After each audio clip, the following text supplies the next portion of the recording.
రాష్ట్ర ప్రభుత్వానికి వచ్చినటువంటి అవకాశాన్ని ఉపయోగించుకొని మేము దీన్ని కాపాడుతామని రాష్ట్ర ప్రభుత్వం చెబుతున్నారు. కానీ కేంద్ర బీజేపీ ప్రభుత్వం గతంలో ప్రభుత్వం ఏ విధమైనటువంటి పద్ధతులు వ్యవహరించిందో ఇప్పుడు కూడా అదే రకమైనటువంటి పద్ధతిలో కొత్త ప్రభుత్వం వచ్చిన తర్వాత కూడా వ్యవహరిస్తా ఉన్నది.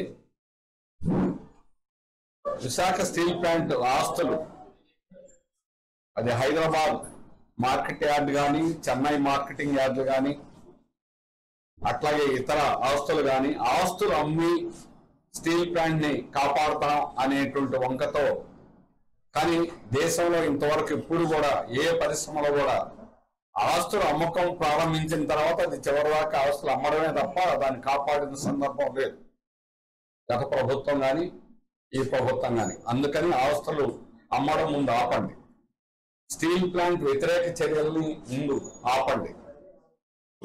బీజేపీ ప్రభుత్వం డ్రామాలు చేయొద్దు. నిన్ననే స్టీల్ శాఖ మంత్రికి మెమరాండం ఇచ్చారు పురంధరేశ్వర గారు. ప్రధానమంత్రి గారికి ఎందుకు ఇవ్వలేదని అడుగుతున్నారు. ప్రధానమంత్రిని గెలవడం పెద్ద కష్టమైనటువంటి పని కాదు, కానీ సమాధానం చెప్పాలి. కేంద్ర ప్రభుత్వం దగ్గర ఎల్ఓసి పెండింగ్ ఉంది. ఎల్ఓసిని ఆమోదిస్తే ఆటోమేటిక్ గా బ్యాంకులు రుణాలు ఇస్తాయి.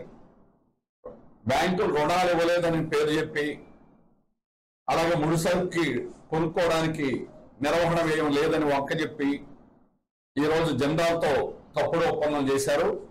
ఇప్పుడు కూడా అదే పద్ధతిని కొనసాగిస్తా ఉన్నారు. అందుకని కొత్త ప్రభుత్వం వచ్చిన తర్వాత మార్పు ఏమీ లేదు, డ్రామా మాత్రమే మార్పు. నేరుగా ఇది వరకు మేము విశాఖ స్టీల్ ప్లాంట్ ని ప్రైవేటీకరణ చేస్తాం అని నిన్న మెమరాండం ఇచ్చిన వాళ్ళందరూ మాట్లాడిన వాళ్ళే. మీ క్లిప్పింగ్స్ చూస్తే అన్ని అర్థమవుతాయి. మాధవ్ దగ్గర నుంచి అందరూ కూడా మా విధానం ప్రైవేటీకరణ, మేము వైజాగ్ స్టీల్ ప్లాంట్ తో సహా అన్ని ప్రైవేట్ చేస్తామని చెప్పేవారు. ఇప్పుడు ఆ మాట నేరుగా మాట్లాడకుండా కిషన్ రెడ్డి గారు ఇప్పుడే ప్రైవేట్ చేయం అంటే తర్వాత చేస్తాం, ఇటువంటి పద్ధతుల్లో బీజేపీ నాటకాలు ఆడుతుంది, డ్రామాలు ఆడుతూ ఉంది. ఆంధ్రప్రదేశ్ ప్రజానీకం దీన్ని ఎటువంటి పరిస్థితులు అంగీకరించరు.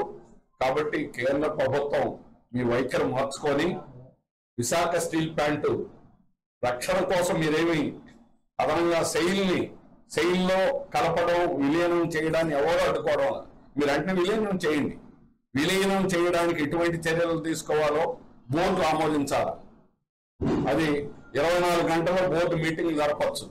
బోర్డు ఆమోదం అయిన తర్వాత మినిస్ట్రీ క్యాబినెట్ ఆమోదం తీసుకోవాలి. ఇవన్నీ కూడా మీరు చేయాలనుకుంటే వారం 10 రోజుల్లోనే చేయకు. రాష్ట్రం కేంద్రం కొన్ని నిర్ణయాలు ఆల్రెడీ ప్రభుత్వాలు బాగానే చేశారు.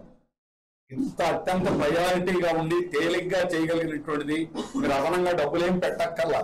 విలీనం చేస్తే మనకు సొంత గనులు ఎలాగా మీరు ఇవ్వడం రా. సెయిల్ కి 200 సంవత్సరాలకు సరిపడా సొంత గనులు ఉన్నాయి. అందువల్ల గనులు ఇస్తే మనకు దేశంలో అందరికంటే నంబర్ 1 స్టీల్ ప్లాంట్ గా నడపగలం. కానీ మీరు ఏం చేస్తున్నారు, ఉత్పత్తిని తగ్గించారు. గత సంవత్సరం ఉత్పత్తిని తగ్గించి 40% పైగా గ్లాస్ ఫర్నిష్ మూవ్ని 14 మాసాలు పూర్తిగా మూసేసి 4,000 కోట్ల నష్టం రప్పించారు. ఈ సంవత్సరం కూడా అదే పని చేస్తున్నారు. ఈ విధంగా తీసి సెయిల్ కూడా మేము దీంట్లో మెర్జి చేసుకోవడం ఇంత నష్టాల్లో ఉన్నది అని ఏదో వంక చెప్పి మళ్ళా దీన్ని వెనక్కి నెట్టాలనేటువంటి కుట్ర తప్ప ఇంకొకటి కాదు. అందుకని ఇట్లాంటి కుట్రలు చేయొద్దు. నిజంగా నిజాయితీగా పనిచేయండి, నిజాయితీగా మెర్జర్ చేయండి, నిజాయితీగా దానికి కావాల్సిన నిర్వహణ వ్యయానికి ఆమోదించండి. బ్యాంకుల దగ్గర తక్షణం తీసుకోవడానికి అవకాశం ఉంటుంది. జిందాల్తో తీసిన తప్పుడు ఒప్పందాన్ని రద్దు చేయాలి. జిందాల్ నాసిరకం, అత్యంత లోయెస్ట్ క్వాలిటీ. ఎందుకంటే ఉత్పత్తి రాబోదు ఉన్నది క్వాలిటీ దేశంలోనే మనకు నంబర్ 1 అనే క్వాలిటీలో ఉంది. అందుకని ఆ క్వాలిటీ పేరుని చెడగొట్టాలి. అందుకని ఇక్కడ దగ్గర నుండి జిందాల్ ఇంట్రెస్ట్ గా ఉన్నటువంటి పార్టీ, అదాని ఇంట్రెస్ట్ గా ఉన్న పార్టీ. అందుకని గంగవరం పోర్ట్ నుంచి 36 రోజులు మనకి ముడిసరుకు రాకుండా చేసి అదాని కూడా కావాలని. కాబట్టి ఈ ప్రైవేట్ యాజమానులు అందరూ, ముఖ్యంగా జిందాల్ అదాని ఇద్దరు కేంద్ర ప్రభుత్వంతో ఈరోజు ఇద్దరు కుమ్మక్కయ్యే విశాఖ స్టీల్ ప్లాంట్ దెబ్బతీసేటువంటి ప్రయత్నాలు చేస్తున్నారు. ముందు విశాఖ స్టీల్ ప్లాంట్ కి హాని చేసేటువంటి పనులు ఆపాల, విరమించుకోవాలి. విశాఖ వ్యతిరేకమైనటువంటి చర్యల్ని నిలుపుదల చేయాలి. అమ్మకాలు అనేటువంటిది ఆపాల. ఆ విధంగా ఉత్పత్తిని పూర్తి సామర్థ్యంతో నడపాలి. 120% కూడా కొన్ని డిపార్ట్మెంట్ తీసిన శక్తి విశాఖ స్టీల్ ప్లాంట్ ఉంది. బ్లాస్ట్ ఫర్నేస్ 110-120% దాకా ఉత్పత్తి సాధించింది.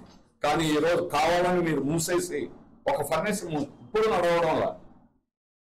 నడవడంలా జిందాల్ వారికి ఒక ఫర్నేస్ ఇచ్చిన తర్వాత ఇంకొక ఫర్నేస్ ఆపేశారు. ఏమిటి లాభం? అందుకని 3 ఫర్నేస్లు నడపాలి. దేశంలో అత్యంత అందరికంటే కూడా సమర్థవంతంగా నడపగలిగినటువంటి శక్తి కలిగినటువంటి ఆఫీసర్లు ఉన్నారు. కానీ సిఎండి డైరెక్టర్లు వీళ్ళు ఆర్ఎస్ఎస్ బీజేపీ ఏజెంట్ లాంటి వాళ్ళని వేసుకొని వాళ్ళ ద్వారా ప్రతిరోజు కేంద్ర స్టీల్ మినిస్ట్రీ నుంచి ఏ రోజు ఏది ఎలా చెడగొట్టాలి, ఏది హాని చేయాలి, ప్రతిరోజు ఒప్పందాలు ఉంటాయి. ఇంత పెద్ద ప్లాంట్కి సంబంధించి ప్రతి డీల్లోనూ అవినీతి జరుగుతుంది. మా వాళ్ళు చూపిస్తారు ఎటువంటి రా మెటీరియల్ సప్లై చేస్తున్నారు. వాళ్ళు చేసిన ఒప్పందం ఇక్కడ విశాఖపట్నంలో ఒక డిఫెన్స్ కంపెనీ మాకు 5 కోట్లు స్టీల్ కావాలని 5 కోట్లు డబ్బులు పెట్టారు. కానీ వాళ్ళకి ఇవ్వాల. దేశంలో ఎక్కడైనా ఒక వారం రోజులైనా ఆ కోర్టు ఆపినటువంటి చరిత్ర ఎక్కడైనా ఉందో చూపించండి. మన వైజాగ్ మనం చూస్తాం 40 ఏళ్ళు ఫిజికల్ గా చూస్తున్నాం. మనకి 70 ఏళ్ళ చరిత్ర తెలుసు. ఏదైనా ఒక డిపార్ట్మెంట్ లో ఆగిపోయినటువంటిది లేకపోతే ఒక భాగంలో పాక్షికంగా లేకపోతే తగ్గించడం జరిగింది తప్ప షిప్పులు మొత్తం డైవర్ట్ చేసి 36 రోజులు ఒక్క షిప్పు కూడా లోడింగ్ జరగకుండా చేసింది ఎక్కడైనా ఉందా? కావాలని మన మెటీరియల్ ఎప్పుడైతే తర్వాత ఆర్ఆర్ వాళ్ళని పంపించారో 27 లక్షలతో వాళ్ళతో అగ్రిమెంట్ అయ్యి మే 3వ తేదీన హైకోర్టు వెంటనే నడపండి, వాళ్ళకి raw material steel plant supply చేయండి మే 3వ తేదీన ఉత్తర్వులు ఇచ్చింది హైకోర్టు. Interim direction. ఆ డైరెక్షన్ అమలు చేయలేదు. 3 లేదు, 4 లేదు, 10 లేదు, 16 రాత్రి 9 గంటలకి వాళ్ళకి 27 లక్షలు ఎంఓయూ అయింది. రాత్రి 9:30కి 10 గంటలకు స్టార్ట్ అయిపోయింది. అంటే వాళ్ళందరినీ ఇంటికి పంపించాలి. రెండోది విశాఖ స్టీల్ ప్లాంట్ సప్లై చేయి. ఈ 2 లక్షలు అంతే అవ్వకూడదని 2006లో పోట్లాడాం. 42 రోజులు మేము జైల్లో ఉన్నాం ప్రైవేట్కి ఇవ్వకూడదని. ఆ ఇస్తే పర్యవసానం ఏంటనేది ఈరోజు స్పష్టంగా మనకి అర్థమవుతుంది. అందుకని వాడి దయ రక్షణ మీద ఆధారపడి మన గోడే అడ్డం. విశాఖ స్టీల్ ప్లాంట్ కి గంగవరానికి గోడే అడ్డం. కానీ గోడ లోపలేమో 3 లక్షల టన్నులు ఉంది. కానీ మనకు మొత్తం 1 టన్ను కూడా లోపలికి రాలా. కావాలని చేసిందా లేకపోతే ఏమిటి? కావాలని చేసిందే.